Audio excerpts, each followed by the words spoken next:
Looks like we're live. Looks like we're recording for the first episode of Strategy and Conversions. We're going with that name, right? I think that's what makes it right. Sounds good to me. Yeah, so look, Mike, it's great to see you. How you doing, first off? Very good, thanks. Yeah, not bad at all, thanks. Good. So, as I mentioned, first episode of Strategy and Conversions. We've known each other for quite a few years now. We've been having these conversations, and each week we have a chat. We basically put the world to right in the whole kind of marketing space, especially around strategy and conversions. And we thought, why not just record an episode and hopefully share some of this wisdom with other people. So why don't you just tell us a little bit about yourself, Mark, what you do, and what makes you the copywriter for conversions? Yeah. Okay. So thanks. So I started my copywriting business about 16, 17 months ago now. I started learning copywriting back of 2011, and I never really realized that I could, and I was writing for mates, websites and stuff, and writing copy for people and sales pages, that kind of thing. And people really liked what I wrote, but I never really had the confidence in myself to be able to make a living out of it. So it was about 16 months ago that I decided to launch it as a business. And having read a lot of different pieces of copy, I realized that one thing that's missing from many things that people write now is that they don't take the time, or the copy doesn't take the time to build a relationship and build a trust and the respect for the people whose business it is. And too much copy, I think, and it's been borne out actually, too much copy tries to get people to take action into a buying situation almost straight away. And the buyers now are so much more sophisticated than that. So I started writing copy, and I built my own model, which is based on classical models that have come along in the past.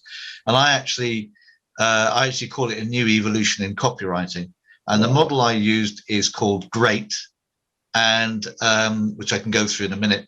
But it's a model that structures the writing for people and leads people into making sure they're taking the time to build an element of trust and start to build a relationship, which then attracts warmer leads to them, which they can hopefully convert more easily.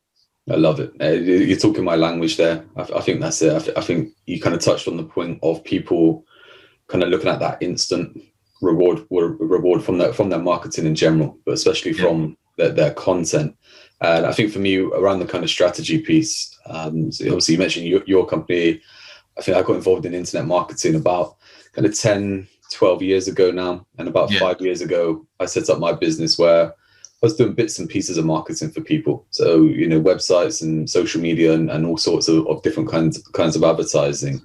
And over the years, that's transformed then into kind of overviewing and then strategy on how they're going after things. Yeah, and I think one of those big reasons on my shift over the years of moving from doing things for people to working on a direction and then obviously the growth is just the accessibility of the tools and resources that we have available, that people can do things themselves.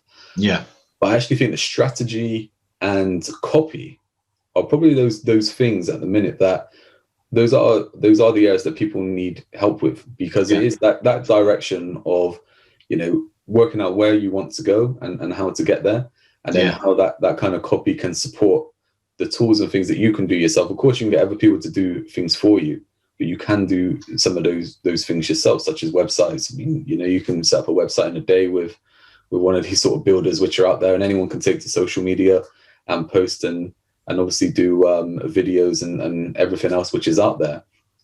I think probably for myself, I think that there's a big difference between content and copy. Yeah, that's where maybe people kind of get that misconception over, if they write some content, they're a copywriter, or someone. And I don't mean any disrespect to anyone, but you could maybe get an admin support person, possibly like a VA or something, who are great at writing and they can write content and they can give you a really good written blog. Yeah. But the actual copy is where we get into, I guess, part of the psychology and part of the nurturing and the next step. There's a huge, and like the stuff that you do and the stuff that I do, there's a huge element of understanding the psychology of selling that goes into copywriting. And the same with when you because I've seen the work you do as well with the marketing strategy. And I think that's where people get it wrong, is that by dumping something onto a page, which can look quite reasonable, they're not trying to get into the head of the person that they're writing for, and the person they want to buy their product. So so it takes a lot of thought, and this is where I think maybe this is where things people haven't got this quite right. So marketing strategy, like you do, takes a lot of thought. It's a thought of what are we trying to achieve and working backwards of how we're going to work, how we're going to do that. 100%. Copywriting, similar to that, it's a lot of thought, but the thought for copywriting is the psychology of selling, because people buy on emotions and then they'll justify it with logic. And that's the way you have to write that stuff. You have to appeal to emotions first to get people interested in reading it, because you could write the best copy in the world, but if your headlines don't hit any emotion, then they're just going to move past it, and they're not going to read it. Just on that point there, then, so do you think that the headline is what really packs the punch? Do you think that's the majority of copywriting? Yeah, I think there are two elements. Definitely the headline. The headline is the first and most important element, and that's been borne out by different copywriters, Amy Porterhouse, Neil Patel. In fact, virtually everybody you read always says that the headline is you got to spend 80% of your time when you write a copy. 80% of time is spent on thinking and crafting the headline. I guess that's a bit like the kind of analogy of the newspapers, right? Where it says about the headline sells and copy tells, or something like that. Yeah. And then it's the first paragraph. So in the GREAT model, so the G stands for grab their attention, and the R stands for raise the intensity of that emotion. And those are the two things to start with. If you've got that, then people will normally read a long way through, see your call to actions, and maybe start working their way into your sales funnel. So the G is grab attention. There's got to be a really, really good, short, concise headline. And again, some work that's been done in the States recently has borne out something I've been preaching for a year at least, or over a year, is that questions are really the one that gets people. You're digging into their emotion, you're asking a question, and then the second paragraph, the paragraph of the R part of it, is that you're not answering that question at that point. You're just even raising the intensity of that emotion. So by the end of it, they're thinking, wow, I need to do something about this. Yeah, that's quite interesting. I like that. I was just about to ask, do you have any kind of tips for those headlines? I think questions are great, and like you said, it's question will lead them in. That kind of paragraph then will, I guess, hammer home that question that they're asking themselves. And I guess as well, just thinking about that for copy, I think initially when I think of copy and copywriting, my head initially goes back to the old kind of form of letters and the sales letters that would go out. And then now, obviously, with the kind of digital side, we're talking websites and landing pages and sales pages and even blogs. But I guess it relates to everything, right? So I guess you have your emails through to your ads, and even your videos would work in the same way. I guess you would still take that content that you would write and put it into a video. That's the same. I mean, the video is huge now. Okay, so a lot of people say video is seen by 80% of people, and they love, it sells your business. But videos can still have no substance to them. If the script behind the video is, so you can have a really flashy video, but if the script behind the video isn't actually taking, it's an overused phrase, but if it isn't taking somebody through a journey, they'll watch the video and say, oh, that's good, okay, and move on. So the whole idea is of the copy is that you're taking somebody through a journey, you're building that emotion, and then the calls to action isn't about selling, I need to sell you something, it's just about moving them along your sales funnel. So the call to action could be a simple click on a link to see something, or pick up the phone and let's book an appointment or a discovery call. It's not a sale, it's just moving them along. But the whole point is... I'm going to go off on a bit of a tangent. I don't mean to interrupt you there. Just while this is kind of just fresh in my mind now. I think call to actions, right? Super important, obviously. And I think going back to these kind of letters, the whole kind of form sales letters, the call to action would be at the end. Oh yeah, And we still do this a lot within websites and email and stuff like that. And we may even put stuff, maybe halfway through and towards the end. What's your take on call to actions within video? And the reason I'm asking this is that I think a lot of people do that call to action at the end of a video, but from working with different clients and analyzing some of their data around video, it seems like a lot of people will watch the first kind of 20 seconds and then that's when it starts to drop off then. Some people watch the full video, obviously, but some people kind of drop off throughout. So does it make sense to just put your call to action straight in at the beginning? Does it? Well, that's interesting because on the training I give, I talk about if you have a long form blog, and you can imagine a video is kind of a long form video blog, if you like. You need at least three call to actions. And on this whole point where you grab their attention with the headline, and then you raise that intensity of that in that straight away there, you've taken, if it's just looking back at the video, that would probably be about the first 20 seconds of a video. A call to action comes there because, like you said, if it doesn't, people who are suddenly ready to think about buying or think about moving and contacting you, you lose them because you're waiting to put this at the bottom of the page. And as you said, they'll start and they'll move on to something else because you've raised their emotion, but now you're not filling it. You're not fulfilling anything. So I do agree that call to action, there should be preferably three, one very close to the top, one in the kind of the middle of the copy, and there's still one at the bottom. But I think people do miss that. They think that it's too early to put them in. And again, there's people from the States especially that suggest that 3 to 4 calls to action and one quite early on is a good way to go. I like that one early on. I always kind of look at that as planting the seed. Yeah. So, I guess maybe where I've looked at that one is maybe the call to action is actually to push them to watch the whole thing or to read the whole thing because they will get something out of it. Yeah. What was I going to say on the whole kind of call to action point? I guess with that kind of copy then and having the call to actions in, where and I get that you said free, but where do we kind of draw the line on being too pushy? Yeah. Okay. That's good. It really depends. I think it depends. I think it depends on the length. If you're having a shorter form post or something, then 3 is a little bit excessive, maybe 2. I don't think you should ever put in more than 4 because I think that is a bit pushy. 3 is a good number because, as you said, the whole point about that first call to action is you may get someone who will actually pick up the phone or whatever that thing is to start with.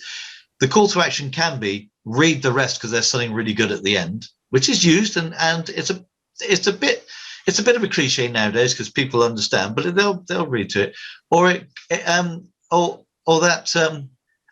could be, as I say, it could be a call to action where you plant a seed. They don't take any action, but they will carry on reading anyway because they think, oh yeah, I may do. Let me read a bit further to see if it's worthwhile.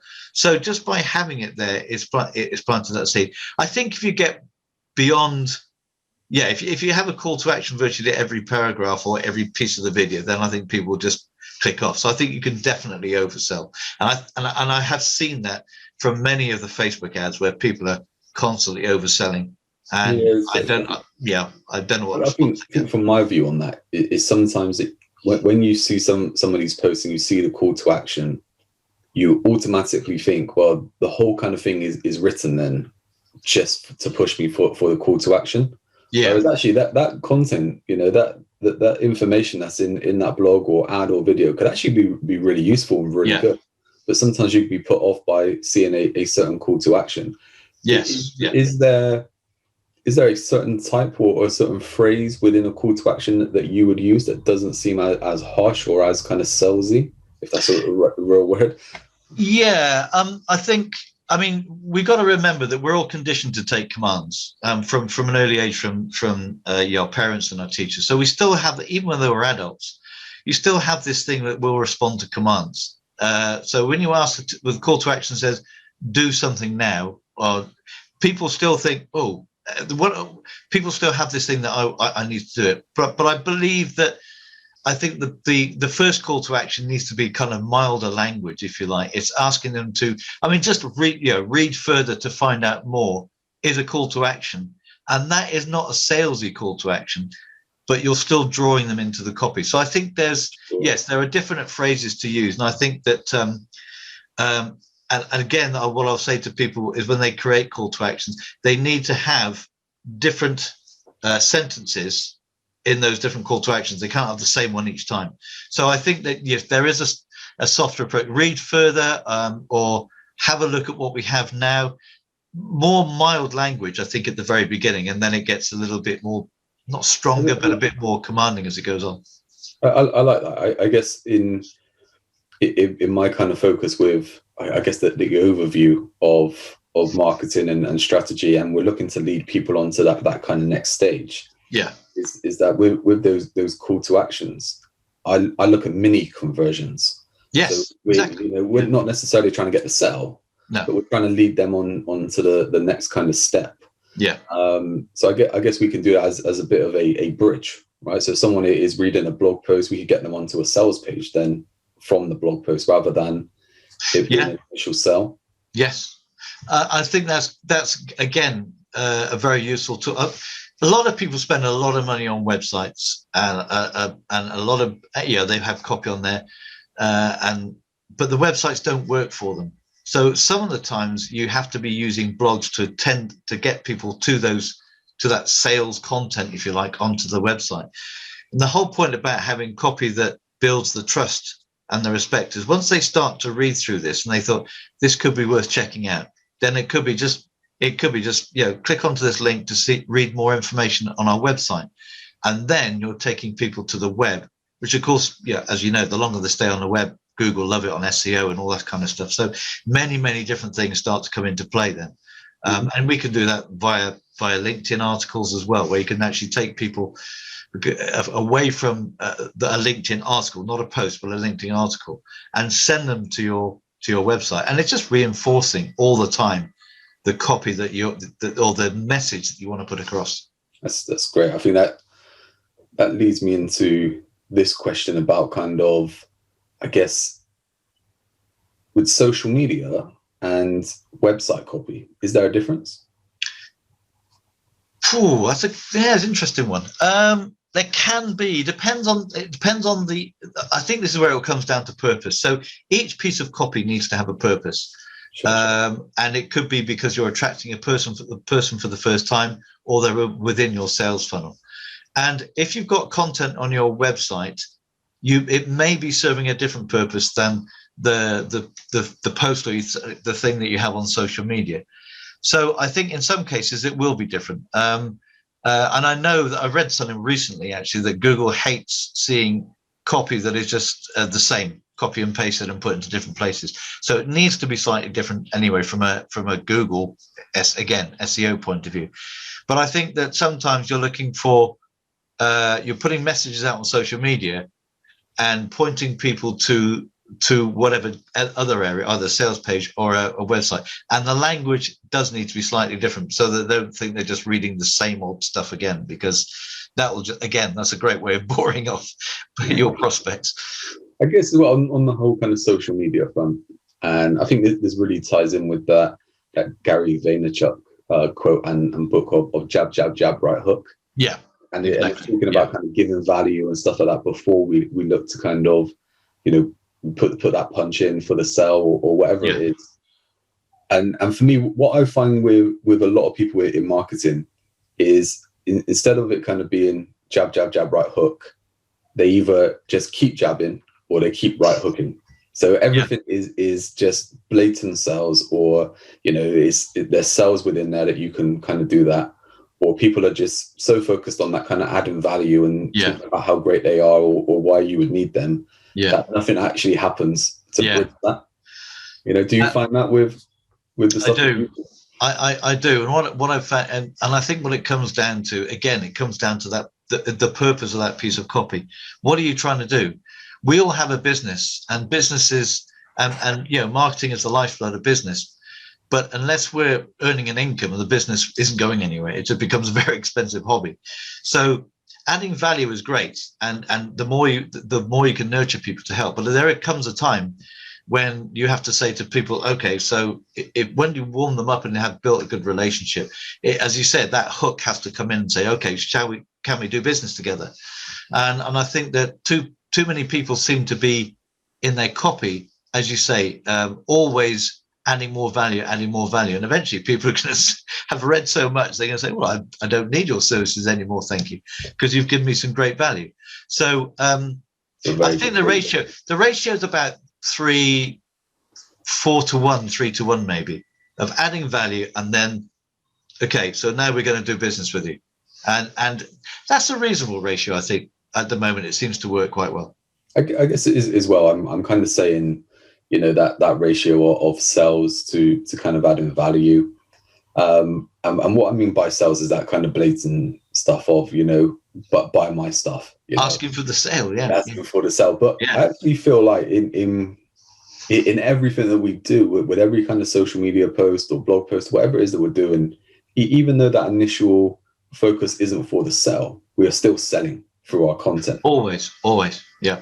And I think that's, again, because when all the copy that's being written is basically there to impress the prospect with your knowledge, your skill set, and your expertise, so they build a trust with you. So it's always, even when you're offering value, you have a piece of copy that's offering value for nothing, you're still the one giving that value. So therefore they're seeing that the respect is there, because they understand that you know enough stuff, you're quite happy to give things away. And give as much value, give that little piece of value that you can in that piece of copy, so that the next time they read something, they're going to be expecting maybe more, but when a call to action that is a sale, when that hook comes, people aren't caught on a blind side. They're actually almost waiting for it, because we have to remember, going back to the psychology of selling, people hate being sold to, which is why the hook never works. But people love to buy, which is why the jab, jab, jab hook works, because that hook comes when they're ready to buy. Do you think as well, when with that kind of value, when that jab, jab, jab kind of part, do you think that the people that just continue with value and never ask for the sell, that they never get the sell, or get very, very few sales, because actually people are waiting to be presented with an offer or ask the question, do you want to go ahead? Yeah, and I think this again is interesting, because I think that there are people where who add, as I say, go back to this thing, they add value, they're jabbing all the time, and the prospect will actually stop reading their copy eventually, because there's never been a way to get, they actually think, I want to buy this stuff, but you're not letting me. They have money on the table ready, but they can't spend it with you, so they'll move on to someone else. I guess there's a very, fine line, on where you put that kind of sales copy in and where you don't. And I guess that's why someone will need to speak to someone like yourself to talk to, create that copy. But it's very interesting. I think another question that I have, which, you might upset some people with this answer, but you were talking about, like, with SEO, and you're talking about people spending lots of money on websites. And I'm sure you get this, because I get this a lot. And I think that probably this is where actually my kind of services and my business has been really good over the past kind of 18 months, is where I've really kind of taken charge of someone's kind of marketing department, and we've planned out a direction. Yeah, you get that kind of too many cooks spoil the broth element to marketing, is that there's lots of different elements and lots of people doing different things. Is that if they're not on the same page and working towards the same goal, it basically doesn't go anywhere. And you get the likes of, you might get a website developer, their focus is on creating a really nice website, and it working really well, and working on mobile, and it being fast, and it's all the right stuff. But then you might get then the likes of an SEO person, will want things to be done in a certain way, because they want to rank on Google, and they want to rank for certain words and all this kind of stuff. And then you may get the likes of yourself with copy, that the whole point of your copy is to get the person to take the next step and buy. But that's very difficult to get those three people on the same page. Yes, it can be. And that's when again, the whole strategy needs to be put in place first. so that because those are just, as you described, those are just all elements of the marketing strategy, and there are more elements as well. But the elements are, okay, we have this wonderful website, and it needs some impactful copy to get people to read it. But again, if the SEO is not in place, the website is nowhere, and so you need to have the SEO all in there as well. And part of the art of copy, or the crafting of copy, is that you certainly weave in certain keywords into that whole into the copy as well. Not obviously, you don't stuff it with keywords, but the whole idea is, again, SEO web bots can crawl through that. But all those things have got to work in tandem together, exactly, and that's when the marketing strategy comes in place, right? Again, so in your case, you will look at a whole marketing arena and say, right, okay, we need this to work, because then this will work, because then this will work, and bang. And it needs to be a concerted system that works together. So there's kind of gear wheels that are clicking around and working with each other. So on their own, they're not say useless, but they're all over the place, and there's no strategy involved. So it's, again, going back to a machine, it's like the gear wheels turning around here, and this one is still, because that's not doing anything. It isn't connecting with that one to make them turn. I think that's exactly, yeah, like you said. I think useless is like, I think individually that they're not useless, but when they're put together collectively, but without the right purpose behind it, it's useless. Yeah, because it doesn't do it. It's like some things are conflicting against each other and stuff like that. So you said a web developer, for instance, maybe looking at speed, and an SEO person maybe looking at adding in, a video or picture or something like that to within above the fold to get this kind of ranking and stuffing certain keywords within a title or whatever it is. But then the copy is looking at the persuasion of the person reading. And it's like, well, it is very, very difficult to get that fine line between what do we actually need. And I'm sure as you will know, I know you know, but testing and tweaking and stuff like that is that within marketing, obviously, once we have something in place, it's not job done and we walk away. That we look to improve it and make it better. What would you look for within copy? Well, it's again, this is stuff that I cover on the training, but first of all, headlines. So once you have a headline, you need to test that again, A/B testing is the same for any type of marketing, and copy is no different. So is this a good headline? When you put it somewhere, has it engaged with people? Have people clicked on it? Can you see from your analytics, or maybe the LinkedIn views and engagement has that headline drawn people in? And it's the same with that first paragraph. Has that worked? So it could be that first of all, you're testing the headline, because the headlines are so crucial that you have to test which ones work. And I've seen some headlines in the past where which to nowadays would seem very, very cheesy, but things like we can make you $1 million or something. Back in the sort of the 60s and 70s, they worked. People actually clicked on them, and I'd love that. They don't work anymore. So if you still use those same headlines, you're not going to get anywhere. So you have to be constantly testing the sophistication of the people who are reading, because it changes. It changes all the time. Sophistication. I like that. I think for me that sophistication of marketing is really big, because I think over the years the processes behind marketing haven't changed, but the advancements of technology are insane, right? I mean, you think if you just look at your phone to what you can do on your phone now to what you could do 5 years ago. I can remember however many years ago when I got a BlackBerry and you could do email on it. That was like revolutionary. It's crazy. And now you can run a whole business from an iPhone or the equivalent. And it's like that technology, people's buying habits and their behavior have changed. The likes of Amazon, we want everything on demand and stuff. Like you said, I think even if you're using stuff from that was working a year ago, it isn't working today. No, that's that whole kind of thing. Is the core of your offer or your service doesn't have to change. But like you said, testing out that kind of title and that way in for people to get to you, is very important. it's that bringing in. It's again, it's a bit like fishing, isn't it? You're fishing people to bring you come in. So it could be that one part is overfished now, so you've got to fish somewhere else, or it could be that you're using the wrong bait. Or you could use so many analogies. I think that analogy, you get the big one, which is blue ocean. So it talks about red ocean gets stuffed with all the sharks. So all the people are trying to compete for the same kind of customer, and the blue ocean is where you create your own, feeding pot, I guess. For that. I love that. I guess with the copy then, with kind of tweaks and changes. I mean, what are a few tips for people to look at if they have, say, maybe a sales page or a blog post or something like that, and they're getting people to it, but then nothing's happening. People aren't buying. Where would you start? Well, you'd have to look at that page on the analytics of why. Again, it's kind of what are I know there's recently I saw some software you can actually track the eye line of people when they read stuff.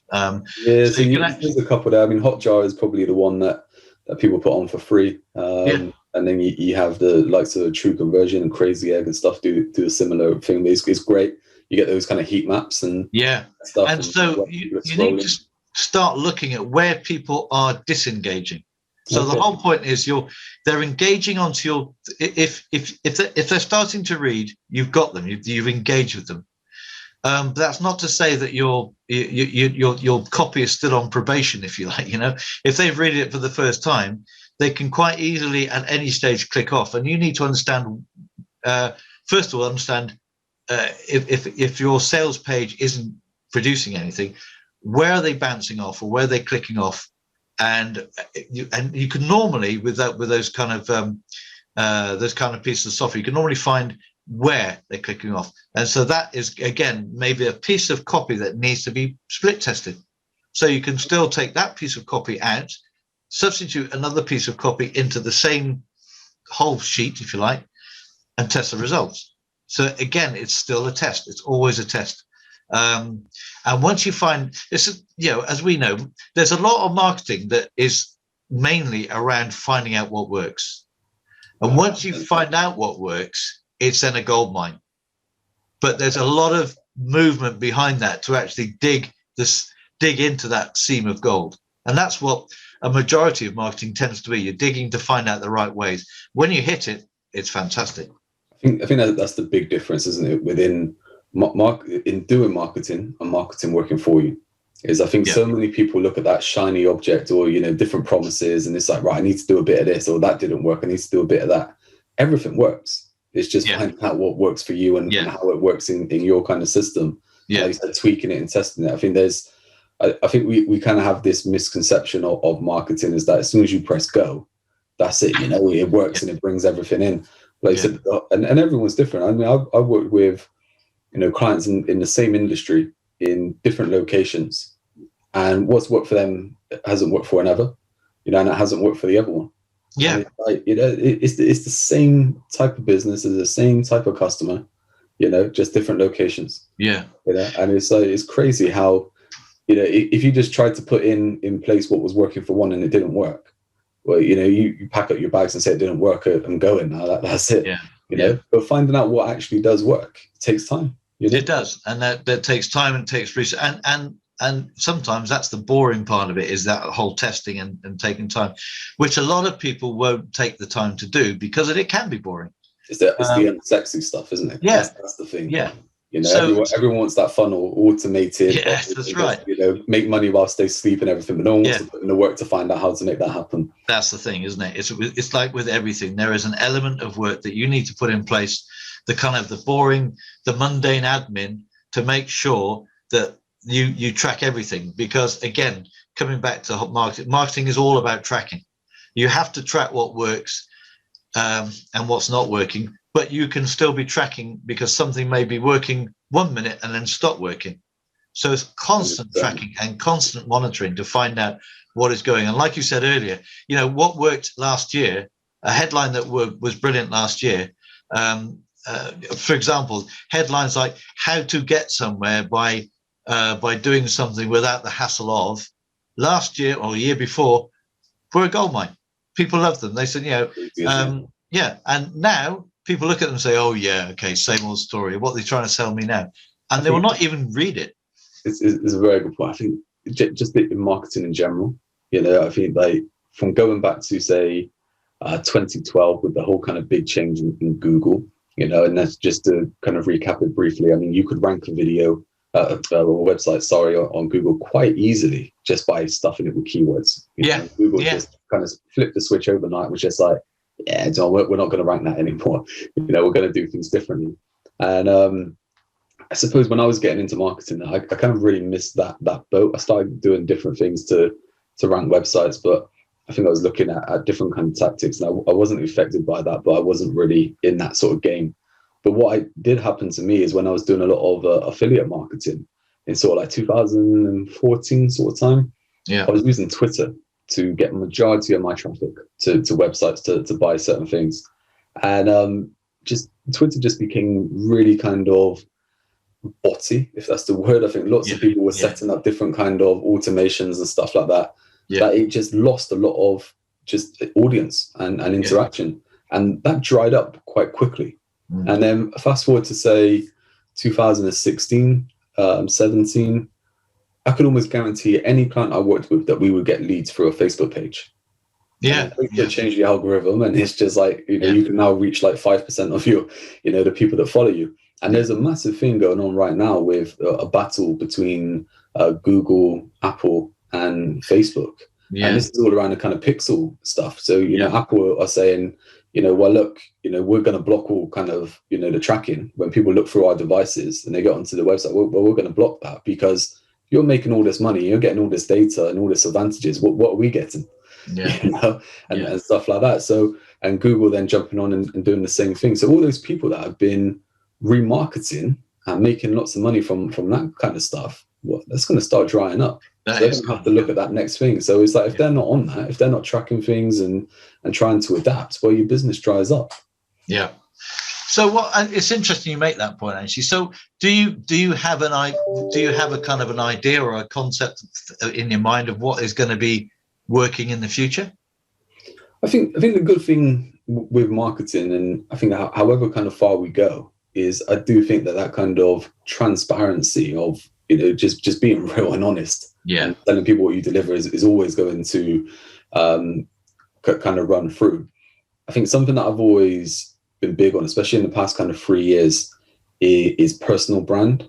Because I think people buy from people, and having some personality within your business is always going to work. And I think what happens with having that person within your business or that personal brand leading that business is that you build out authority within that brand. And I think trust is going to be a big thing. I think what we will see, I think, is a big kind of parting within business, because I think what's happened, and rightly so, throughout the pandemic, is lots of people have started businesses. And with that, we've seen a lot of the kind of spam marketing, I guess, where lots of people have put lots of stuff out and lots of saying I can help and I can do this, and there's no real kind of there's nothing to differentiate someone who is saying I can do this and another person saying I can do that. Someone could have 10 years experience and they could be really good. Someone could just wake up tomorrow and say it, and we wouldn't know who to go with. Is that kind of market that we're in now. So I think showing those kind of expertise and what you can actually help that person, I think that will be the big thing. I think you will see those businesses that have started up, and even businesses that have been around and maybe even dropped because they haven't been able to keep up with fulfillment throughout the kind of pandemic. That you will see ones flourish and you will see ones take off and they will really grow, and then you will see a lot of people kind of scrapping around. So I think it'd be interesting to see what happens with that kind of bottom, where if people kind of get together and collaborate. And I think especially from marketing, I think it doesn't happen enough. I think we're all trying to kind of grab things up for ourselves and show why we're better than someone else rather than working together. And I guess to use a bit of an analogy there, I mean, if you were to build a house, the brickie can't do everything. The chippy can't do everything. We need an electrician needs to come in, plumber. We need all these different components. Yeah. And it's like that's what we need within marketing. But I think we always try and say, you need this because it's the best, and that kind of stuff. Instead of it saying, well, look, this just works in this kind of part, and without your plumbing, well, what's the point in being in your house, right? You've got your shelter, but without your electrics, what's going to happen? Yeah. So I think that will going to happen. But what I think the big thing will happen is, especially going back to like the whole kind of Amazon thing of buying on demand and stuff like that. I think that you will see people wanting stuff a lot quicker, so people don't want to wait. So I think you will basically see services change as well. And I guess this probably happened to me a bit within the kind of pandemic where we would usually look at a business and we would look at 6 months in advance and plan that out. But now we're looking 6 weeks in advance, or 3 weeks in advance. And I think even now, a year later, and we're still in lockdown, still got the lockdown hair and beard and everything, right? But we're still looking at, we want the 6 month strategy, but we're pulling this back because we want to win the month. We don't want to kind of win. Yeah. 6 months just, we want to keep those wheels moving and stuff like that to bring it in. Although I think that demand will be there. And this goes against a little bit about what I was saying, I guess, with the kind of the bottom and lots of businesses starting up, is I actually think people will move back to doing lots of stuff locally and lots of stuff with kind of smaller businesses and that, because I think we will go so far in one way and then we will get into the next. And again, we're talking macro there, so I guess on a micro level with marketing, is I think probably the best kind of way that I could say to move forward that I think will really work is to simplify things. Yeah. I think that's going to be the big thing. I think it's just going to be a case of, look, we have this product or service. Do you want it? This is how much it costs. This is why you may want it. This is how you can move ahead.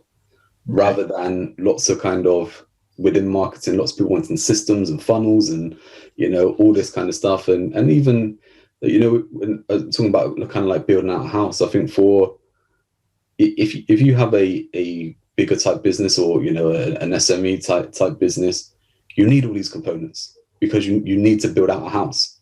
Right? But if you're just a small business, you may just need some kind of shelter, so you may need to just kind of, build that kind of tent.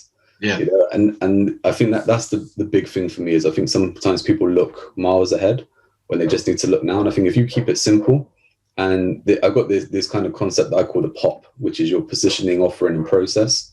And I think if you get this right, you can have a successful business.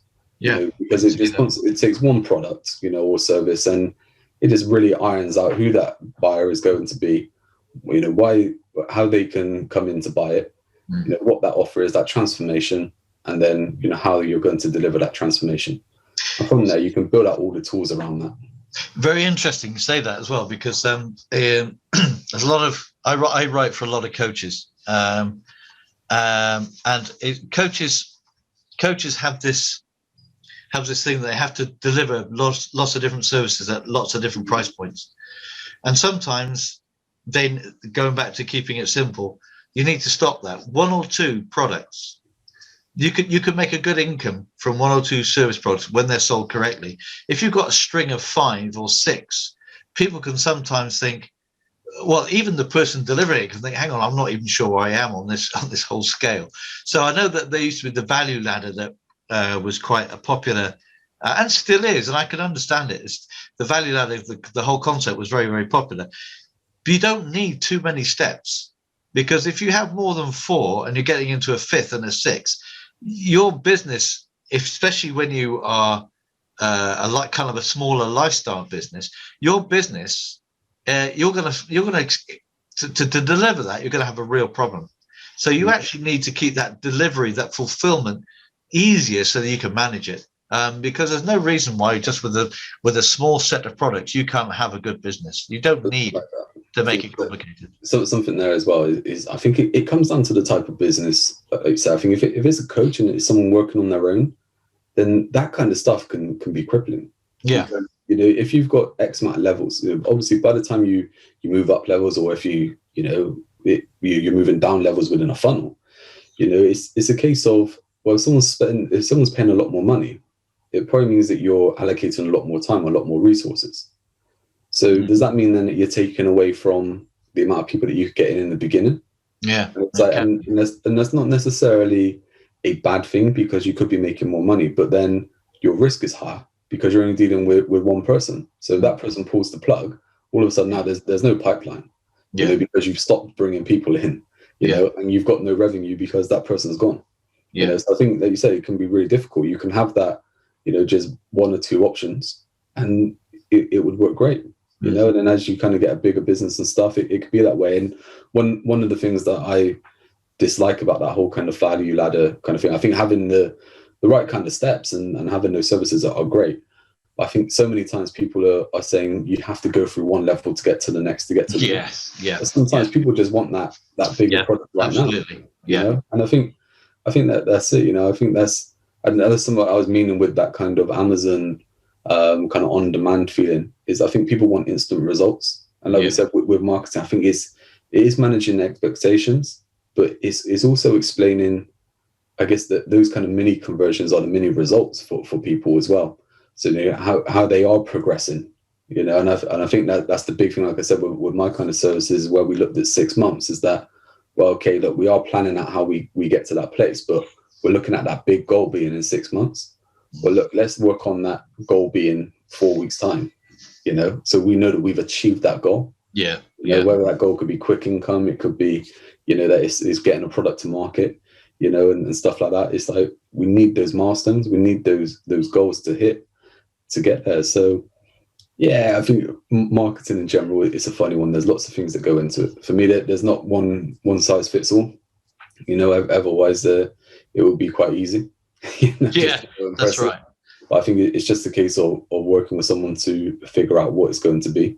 Yeah, and I think that's right. It takes the thought for that particular business. So each business is different in its own way, and I think the way that, again, how I approach the copywriting is that I'll be writing different pieces of copy in different ways for different people. So everyone has their own tone of voice, a language that they particularly use for me in a writing point of view. But I guess it's the same thing for you. Each business is going to has maybe different services. Obviously, we'll have different services, different products, but they're going to want to work in a particularly different way. So your marketing, although the principles are still the same, you're still taking the time to think about how best to market that business. It becomes, in most cases, you take the elements that work, and then you create a kind of a program tailored to them, using those elements that you know that work. I guess that's how it seemed for me anyway. I guess that's that thing as well for me. Go back to I was saying about that pop setup that I use with positioning, offering, and process. Is we're looking at an individual product or service, right? And like you said, where you may have different kind of services. Well, that person who's looking to buy that lower one, the copy that you're going to write, you know, and the way you're going to explain the benefits and the outcome, are going to be different to the level above that person's looking. Absolutely. But I think so many times, like what happens within kind of business marketing is people look to market their business. They look to market their business as a whole, rather than marketing an individual product or service to an individual. Yeah, absolutely. Yeah, totally. And I think, again, it comes back to where I think we started off on saying this a while back on this. Everything needs a purpose. When it comes down to copy, it has to be a purpose. So using your pop idea, if it's a lower end product or service or whatever, the copy will have to reflect that. So each copy needs that purpose. If it's a higher end product, you're looking for a different market. So you have your you have your avatars or personas per service or product, not per business, because once you have per business, you're again you're diluting your message. Again, I tell people to write as if they're to the way I write and the way I teach people to write is write as if you're having a conversation with somebody across the table, specifically one person, not hundreds, and you're selling something that they want, that particular service that they want, and you're speaking to them directly. And you can only do that with getting that persona right, but you can only do that when you're talking about one service and not, well, we've got this and we've got this and we've got this and we've got this. Totally. Because once you confuse the buyer, they'll never buy. You cannot confuse a buyer. Too many options. Yeah. To and then they never go ahead because they're trying to figure out what it is. Yeah. I like that. And like you said, you know what? You know my view on the whole kind of, there's so many tactics out there in marketing that have been diluted over the years, and different people are kind of explaining them in a way that doesn't work, and using them as quick win kind of methods to get business in and stuff like that. And like you said, that a business doesn't have an avatar. You might be able to get away with that if you're really niche and you just have one type of product. You may get away with that, but if you take a big company, for example, if you take Nike, and they make a number of different shoes, and they have shoes for basketball players and runners and footballers, even for the youths in the street, and the middle-aged man on the golf course or whatever. There's all different kind of shoes. So who's Nike's avatar? Well, there isn't one. But there isn't one. The shoe does have them. Exactly. Yeah. And then there's even mini avatars broken down off of that. I think there's so many there. I think one thing to kind of maybe, let's flip things on its head a bit. So you said about every copy having a purpose. Yeah. And we started off in this conversation talking about copy and content. Is there an element of content just being content and having no purpose? Yeah, I think the problem with the problem that I see a lot of people, websites are classics where they become a kind of a brochure website. So content's being put onto a website. It doesn't speak to anybody. It tries to speak to a whole massive audience out there, and like you said, it's about the company. And they might have a separate page on their website saying our services, but they're not. They are kind of they add to the confusion because the content is too generic for people to understand what they're doing. So really, each service needs to have its specific type of content, and that becomes your purposeful copy. So you can have that general content about your values, and your values and that kind of things will be the same. So how we work and our principles. That's a general thing. That's fine because that's your business. You're not at this point trying to sell anything. But when it comes to your specific services, that copy has to be purposely written. And the one word that a lot of people don't use enough is you. And they're selling to you. They're making you, like when they're talking, again, the conversation across the table, I'm not talking to me, I'm talking to you. And that's a word that is not used enough on websites because I think I heard that like quite some years ago with video, and they just said like, how many people are watching this video, and I think it was like a live video or something like that, and there's thousands on there, and someone's like, well, it says at the bottom 1,000. It's like, no, only one person is watching, because it's only you who are watching, who is watching this video. And I guess any person reading the website, it's only them, it's only themselves who are reading that website. It's very interesting. What about just I guess blog posts? We mentioned blog posts and stuff like that. We mentioned the ones which are kind of leading people in into a sale or moving them onto another page. Can you just have blog posts then that are just like, the team and meet the team, or this is what we got up to last Wednesday on a fun day? You can, any purpose behind it. Definitely you can do. So it has a purpose. So again, in this great model, the whole middle part, the E and the A of the model are about building the relationship and the trust and nurturing the audience. As long as it's part of a strategy, and I've seen a few people do this really well on LinkedIn, especially. So the strategy is that we want to be transparent. So you don't want to have this mystical business behind the scenes that no one knows. So they start to meet the team, how the team works, and by sharing those kind of those episodes of the team or the events that teams have been on, and understanding how they interact. People like to see that because people love finding out about people and finding out how it works. So if it's all part of a strategy, again, coming back to that word strategy, if it's all part of the strategy, it's a great thing to employ. And I remember I read recently, we were talking about that. People talk about the number of touch points that someone has to do to actually get to a sale. I've heard now it's gone way above 20. It's up to about 27 or something. So all these things are little touch points that people can just see. As long as they're not on their own, they've got to be part of this whole, the strategy of saying, okay, we know ultimately this is where we want you to be because we want you to be buying our product. What are all the steps along the way that can really help us build that relationship and nurture trust, and get people to feel they're part of our company even before they buy anything. I think that's a big thing, isn't it? It's that, you know, it's, as much as those kind of steps of sale and stuff like that, you know, it doesn't matter on a time frame. You know, someone may have those 12 interactions or 20 interactions, whatever it is, within a short period of time. Maybe they're in that mindset of they are ready to buy and they're just trying to make a decision.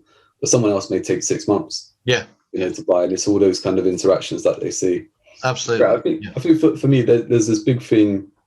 I guess there's a bit of a debate on video where you may get, say, the videographers and maybe there's a ploy because the ones who are selling professional videos and stuff like that are saying, you know, you need professional videos and stuff.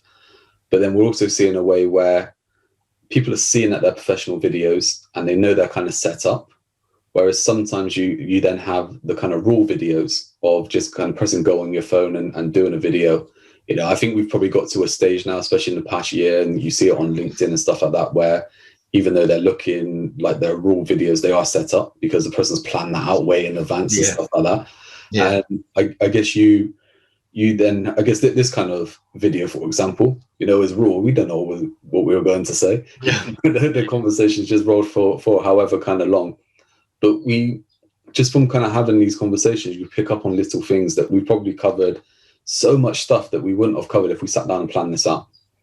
You know? Oh, yeah, yes. Is there an element within copy and within content where that works away from video?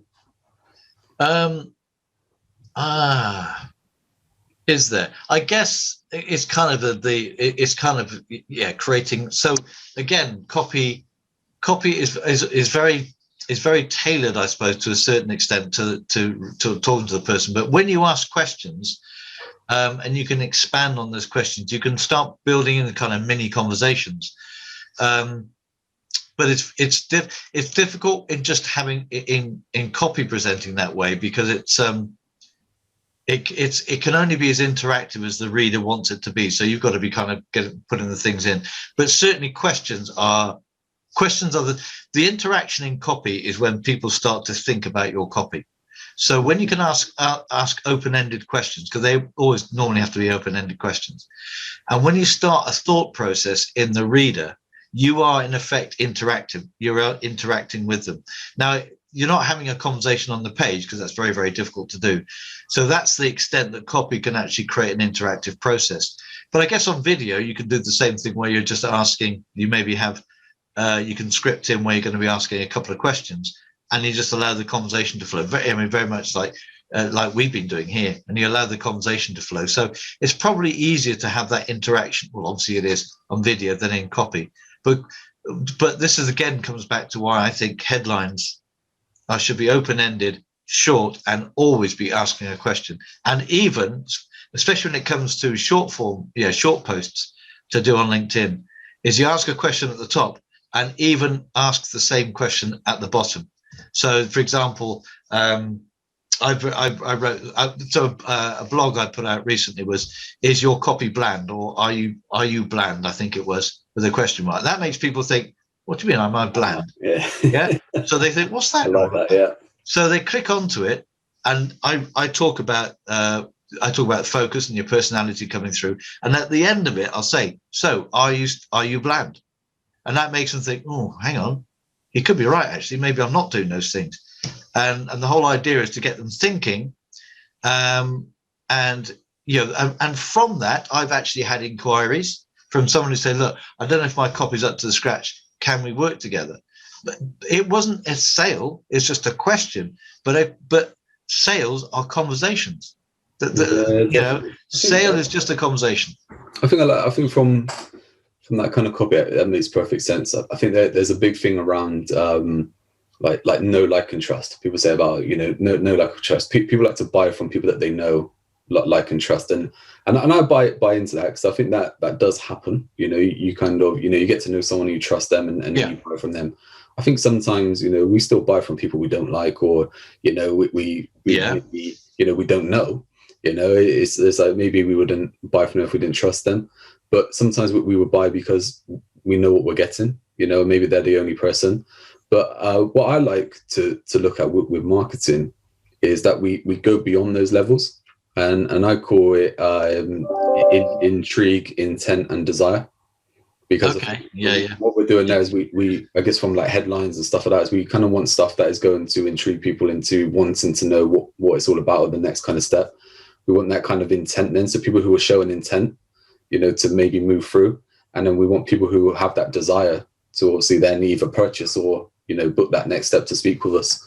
And I guess that probably touches on what you were saying there with the headlines, is that we have to have that intrigue, right? There has to be that next step. We have to want to take that next step. And I guess this is probably where you get a lot of the I guess the spam kind of clickbaity stuff, is they would come out with a headline and people would click it, and then the content would be nothing relevant to, the title was. And yes, and that used to happen. I don't see it so much more, but I did see a YouTube post recently from somebody who I can't remember what the headline was now, but it was nothing to do. It was about losing weight without, I think something about losing weight without watching what you eat. And then the content was all about business, and it was so tenuous, it didn't really link to the headline. And I think a lot of people probably watched that and thought, well, okay, I don't really understand what this guy's talking about. I think there's less of that now. But just going back to your point about the intrigue, I think this is really, really good for email marketing sequences. So I write email marketing sequences for people who are trying to who want to launch a product. And the whole idea of the sequence is that it sort of builds over time. So the headline's still very important, and you got to get them in, but it's kind of like building the intent to the email, or having a message you want to deliver over a period of weeks. And so the intrigue is there, and then the intrigue is at the end of the email. Find out tomorrow, we're going to talk about this. And if it's a pertinent thing that people think, I need to know about that, they'll start looking for tomorrow's email. Yeah, totally.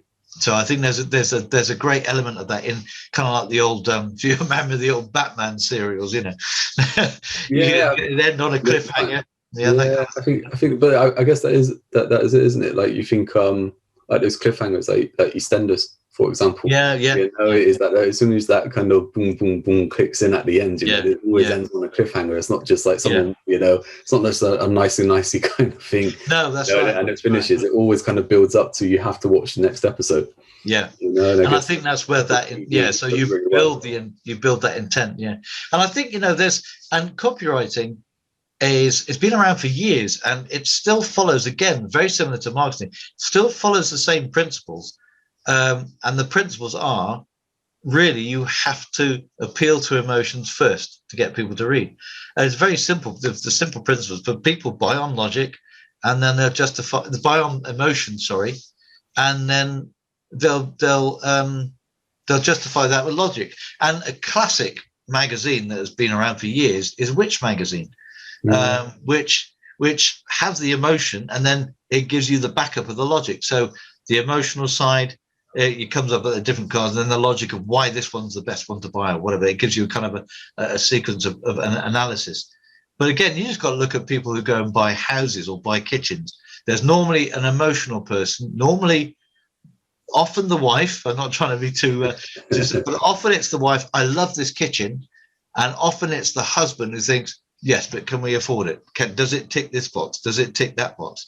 Sometimes it's the other way around, but often it's, of course it does. And they justify the boxes it ticks, even if it doesn't quite justify the boxes, but because the emotion is already there. The emotion. And, emotion first. Always lead with emotion first. I think that's a good topic to end on, right? Emotion. I think so. I think maybe we'll talk around that kind of topic in the next video. Talk about emotion in marketing, and that kind of transformation that people want. And we'll do that. So I think maybe that's a good point to end. Okay. Maybe just before we do, if you want to tell people where they can find out more about you, where they can get in touch. Okay. So I haven't got anything on screen, but so if they want to email me, so it's Mark that's MARK at greatcopyworks.co.uk. My website is greatcopyworks.co.uk. And of course, you can always, my mobile, I'll put that mobile, I don't mind put my mobile out, my work one. So that's 07378 660 566. And if you want some help or just some pointers to start with on how to write copy, then please get in touch. What about LinkedIn and stuff like that? Is it just your name? Yeah, I think my LinkedIn profile is Mark H. Tanner, actually. But yeah, if you put my name onto LinkedIn, All Great Copyworks, you'll find it as well. And I do have a Facebook page, which is, again, I think it's Great Copyworks. But you can find that from my profile, Mark Tanner, on Facebook. I think wherever we put this video, we'll put some links. We're in the description. Yeah, we'll get some links on. Yeah. I think just obviously anyone watching this, they may want to go and follow you or get in touch. Wherever you're watching this video, and like I said, this is on the fly. We've kind of just made this up, so this is the first one in a series of strategy and conversion, where we're going to talk about all things in marketing. So we will figure out where we put those things, on whichever channel you're watching. But yeah, I think if you have anything else to add, I think I'm done. No, I think we've covered a lot, actually, in this. How long are we going back now? I have no idea. I think we've just been chatting, right? I think next time I definitely need to start off with a fresh cup of tea. Yeah, I think so. Yeah, and do things that way. But yeah, I mean, obviously, thank you for your time, and I think this has been very valuable. I think for anyone watching, and even just for myself, it's been great. And I guess just say thanks to the people watching, or maybe from the content that you mentioned, that the tips within here, we'll put it directly to that person. So thank you for watching, and do things that way. But yeah, mate, it's been a pleasure, and we're getting together for the next video. Yeah. Okay. Great stuff. Thank you very much. That's great. Yeah. Cheers. Yeah.